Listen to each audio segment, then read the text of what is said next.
Good morning, Brew Daily Show. I'm Neal Freyman. And I'm Toby Howell. On today's pod, can Kim Kardashian get men to buy shapewear? Then the vibes are off in the electric vehicle industry as demand has begun to slow, leaving automakers caught between a strike and a hard place.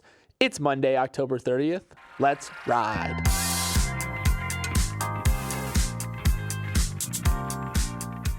Neal, Halloween is tomorrow, and even though I'm sure many of you got your scary on this past weekend, we want to participate in the festivities.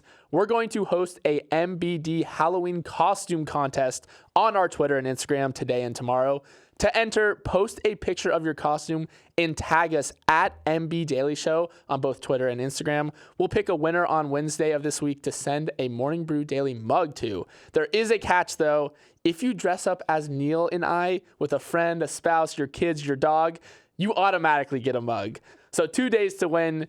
Either have the best Halloween costume we've ever seen or go dressed up as your humble podcast host, Neal and Toby. Is my costume just an Ole Miss t-shirt? No, yours is a dark academia, very handsome, very smart, very wise. That's how you be Neal. Okay, that's what Toby says. Anyway, yeah, definitely hit us up at MB Daily Show. MB Daily Show. Thank you, Neal. Before we jump into the news, we've got a quick word from our sponsor, Yahoo Finance. Neal, I was walking down the street this past weekend and someone called my name out. Famous. Thank you. But get this. One guy says, love the show, et cetera, et cetera. But then his friend says, oh, is that the Yahoo Finance guy? No way. I'm serious. I swear he heard it over the Alexa when his friend was listening to it, and the only thing that stood out was the Yahoo Finance ads. You gotta love that. But okay, Neal, I actually have to do this ad. Yahoo Finance is the #1 platform for navigating the financial landscape whatever your goals are. If you want access to an unparalleled suite of real-time news updates and actionable data, head to finance.yahoo.com today or download the Yahoo Finance mobile app to get it directly on your phone. Let's dive into the news.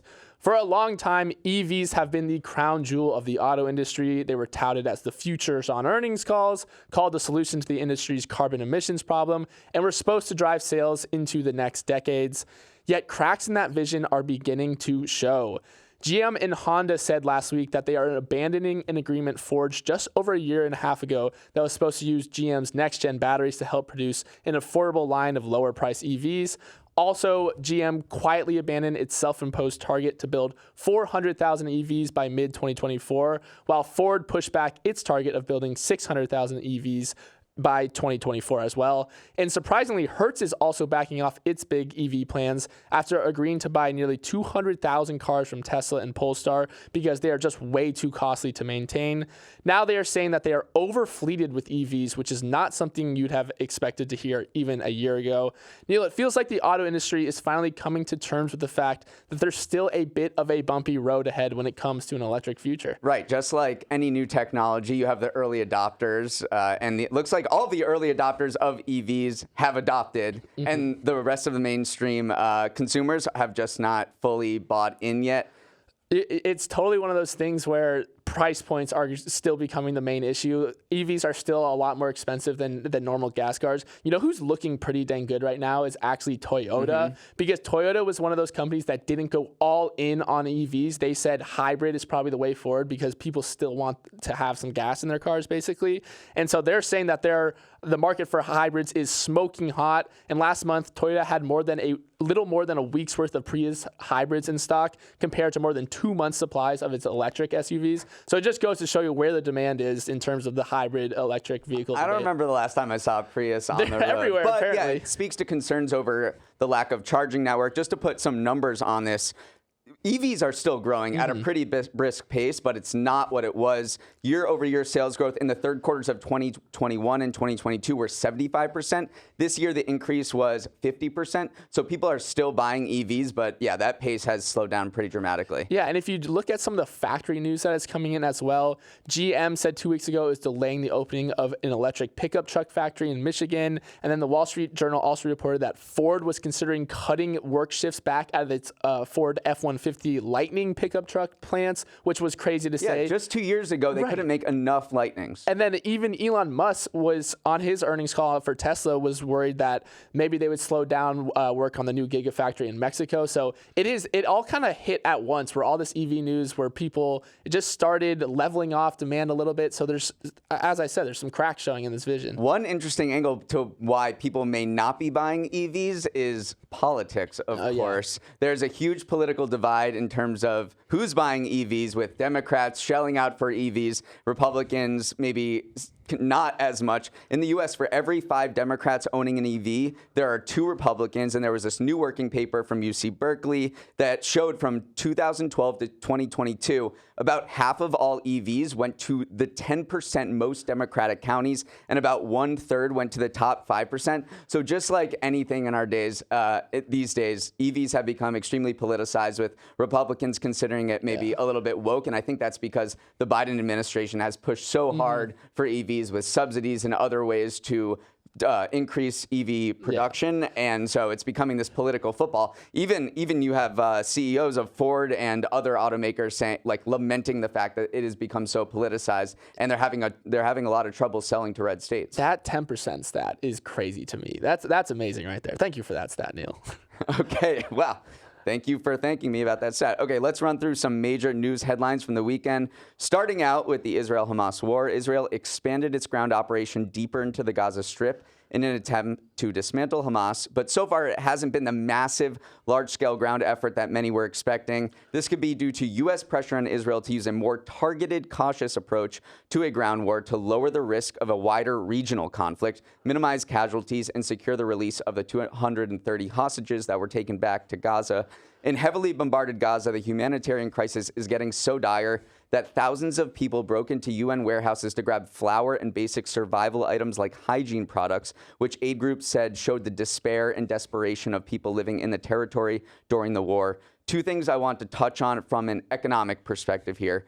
One goes back to concerns over a wider regional conflict that involves Iran proxies in the Middle East. So far, that hasn't spooked global investors, and you can see that plainly in oil prices, which sit at about $85 a barrel currently, down from their peak of $90 during the war. Any perceived threat to crude shipments in the oil-heavy Middle East would send prices skyrocketing, but as of now, there have been no oil shipment disruptions. Meanwhile, U.S. stocks are rising before the bell this morning, and another sign that investors appear relieved by Israel's more cautious ground approach. The second item is that Elon Musk has once again entered the geopolitical fray. After Israel's airstrikes knocked out nearly all communications to Gaza Friday night, essentially cutting off the people there from the outside world, Elon said he'd allow his Starlink satellite network to support communications in Gaza for internationally recognized aid organizations. However, his statements ticked off Israel, which said it would fight Starlink from being deployed in Gaza, claiming that Hamas would use it for terrorist purposes. Musk said he'd take extraordinary measures to confirm it's only used for humanitarian reasons. But Toby, once again, this guy is finding himself in the middle of a global war. Yeah, it's pretty wild just how much Elon Musk has become a focal point in some of these global conflicts. Remember, he also provided Starlink connectivity to Ukraine, but then made the controversial decision to shut it off during a Ukrainian attack on a Russian naval fleet last year. So yeah, just shows how much this one man has become a central geopolitical figure with outside influence. Satellite communications. Yeah, it's a big deal. Let's move on to our next headline, which is a sad one for sure. Former Friends star Matthew Perry passed away on Saturday at 54 years old. The official cause of death is pending a coroner's investigation, but he was found unresponsive in a hot tub at his home. No drugs were found at the scene, and police responded to a report of a cardiac arrest, TMZ reported. Perry is obviously most known for his time spent playing Chandler Bing on Friends, which ran for a decade starting back in 1994. Friends needs no introduction and became so large that by the end of the run, the cast negotiated a deal that paid each main actor more than $1 million an episode to continue in its final seasons.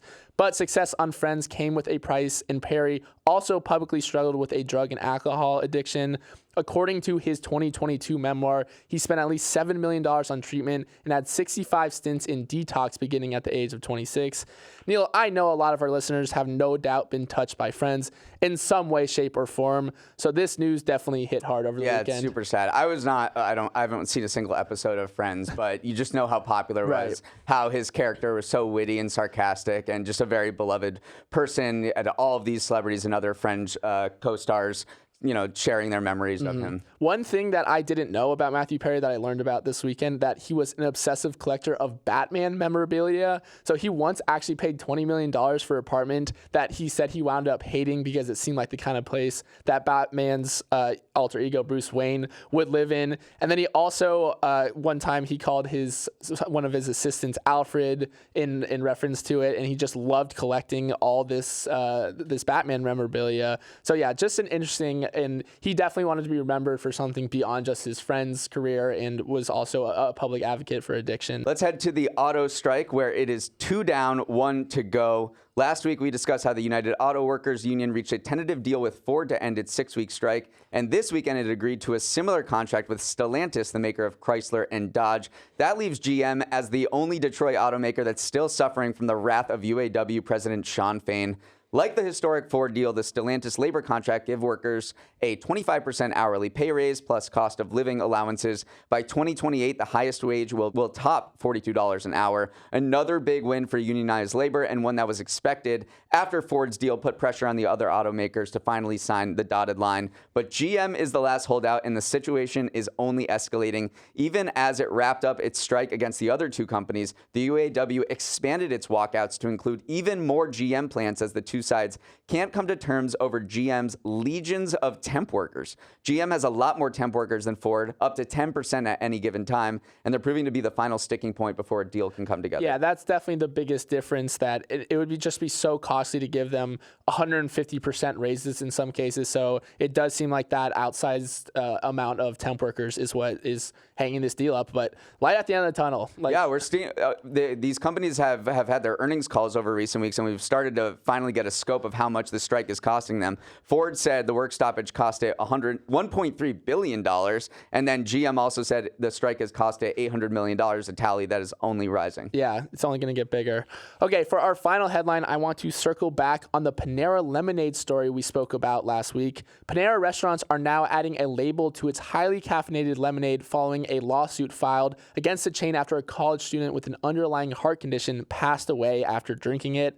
A large charged lemonade has 390 milligrams of caffeine, which is more than a Monster and Red Bull combined, as well as the equivalent of almost 30 teaspoonfuls of sugar. So going forward, Panera restaurants will disclose that the lemonade is enhanced and should be consumed in moderation and is not recommended for children, people sensitive to caffeine, or pregnant or nursing women.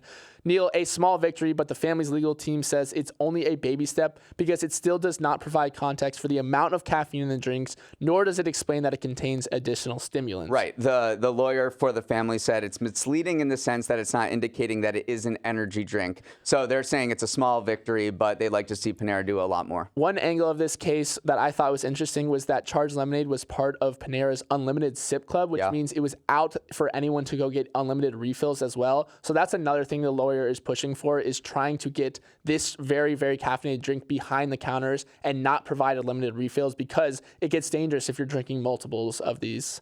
All right, Neal, before we jump into our next story, we're going to take a quick break. Let's head to our winners of the weekend, the segment where Toby and I pick 2 people or 2 things that had A.J. Brown level performances this weekend. Toby, you won the pre-show milk jugging contest, so you get to go first. My stomach hurts, but thank you, Neal. My winner of the weekend is Boomers.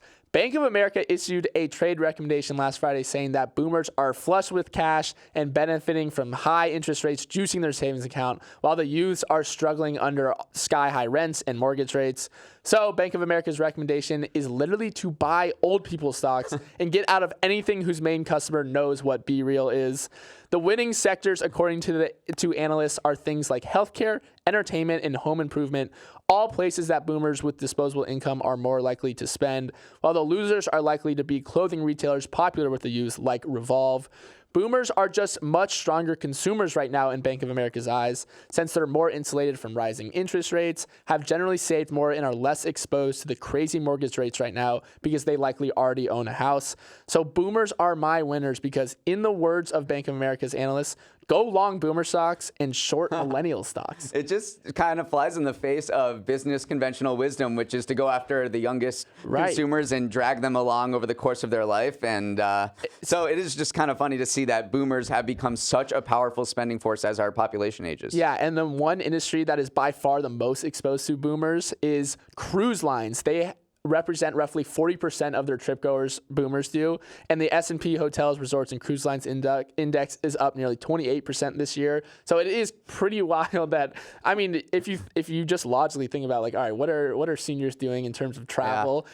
It's definitely cruise lines, so that's why cruises have been doing so well. We're not investment advisors, but Bank of America suggests this. It's something that might be worth looking into it because Americans age 65 and up accounted for 22% of all spending last year, which is the highest share on record. And now 17.7% of the population is 65 and older. In 2010, it was just 13. So this is a dramatic increase in the older population. They have a lot of money to spend. My thinking, though, is that a wealth transfer has to happen eventually. Like, it's going to get passed down through generations. So maybe this is one of those things. It's a day trade. Right. You're like chasing something, a trend that's moving in the opposite direction. But for the time being, go long boomers.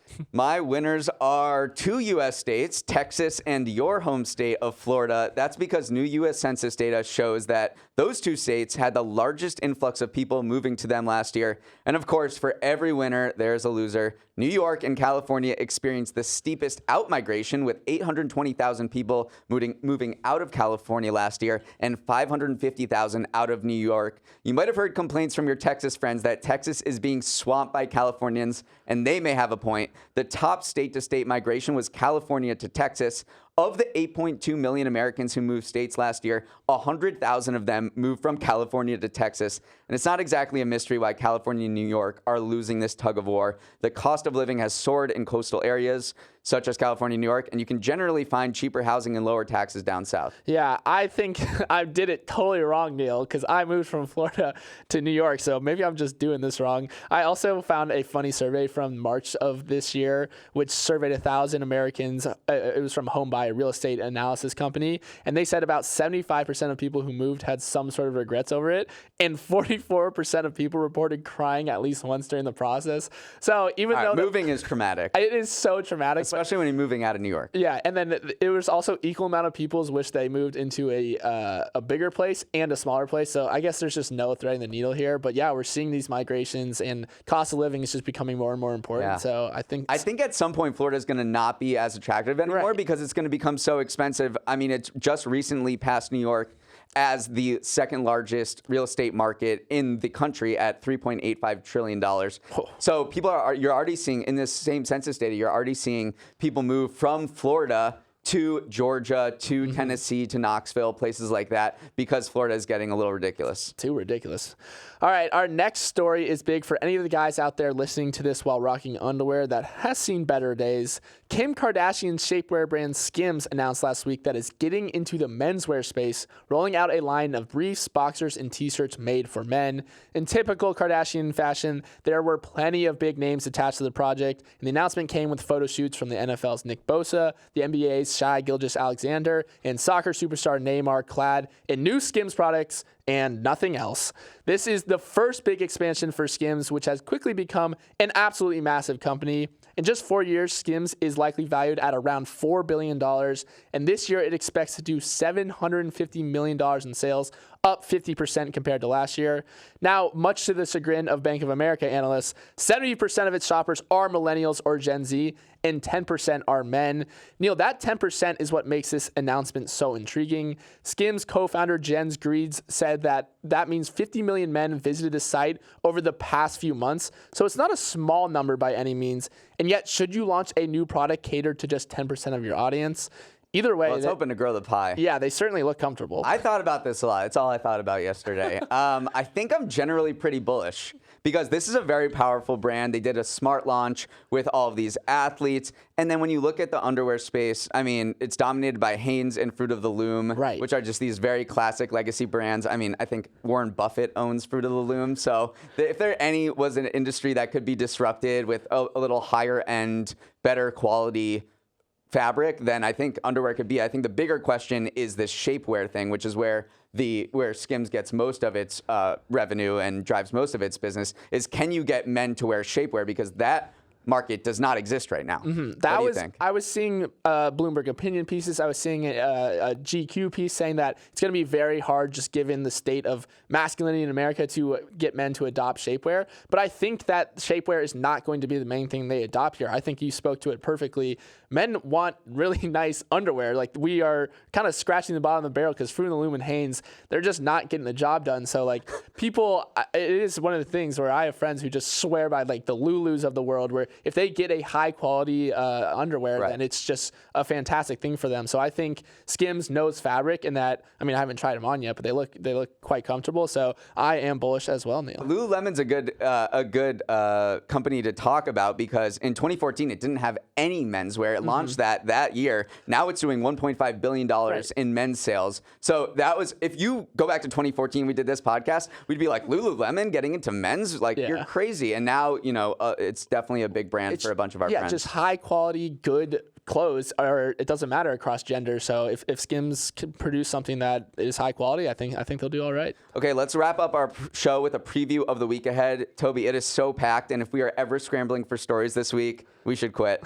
Today, President Biden is expected to issue a sweeping executive order on AI in the U.S.'s most significant single effort to regulate the high-flying industry. While executive orders are criticized for not having teeth, it'll aim to leverage the government's role as a top technology customer by requiring advanced AI models to undergo assessments before they can be used by federal workers, and would also ease barriers to immigration for highly skilled workers in an attempt to boost the U.S.'s technological edge. Yeah, obviously you have to see exactly what's in this, but the immigration piece is huge because it keeps the U.S. as a leader in the space while responsibly putting up safeguards without also overreaching too far. So definitely interested to see exactly what's in this, but I love the immigration piece of this. Something we'll definitely talk about tomorrow. Also today, Apple will host its final product release of the year. It's called Scary Fast, which is probably a reference to Halloween, but also its first M3 3nm processors that will come in a new MacBook Pro laptops and iMac desktops.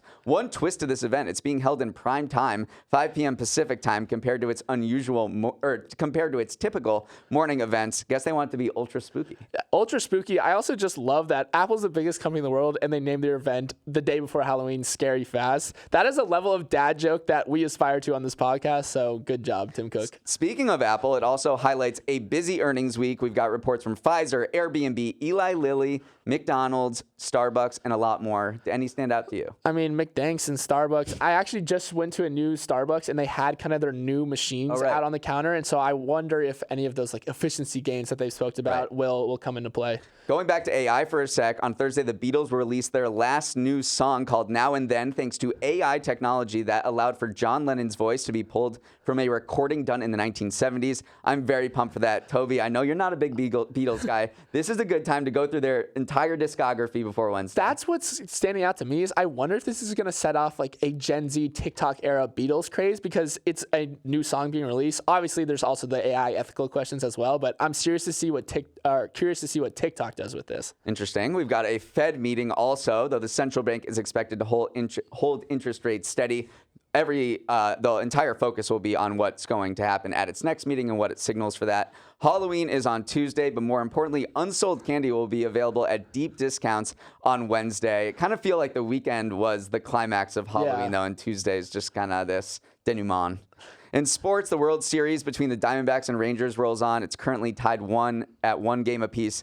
No offense to our Phoenix and Dallas readers, but this might be the least watched World Series of all time. So random. Over in the NBA, the league is holding its first in-season tournament beginning on Friday.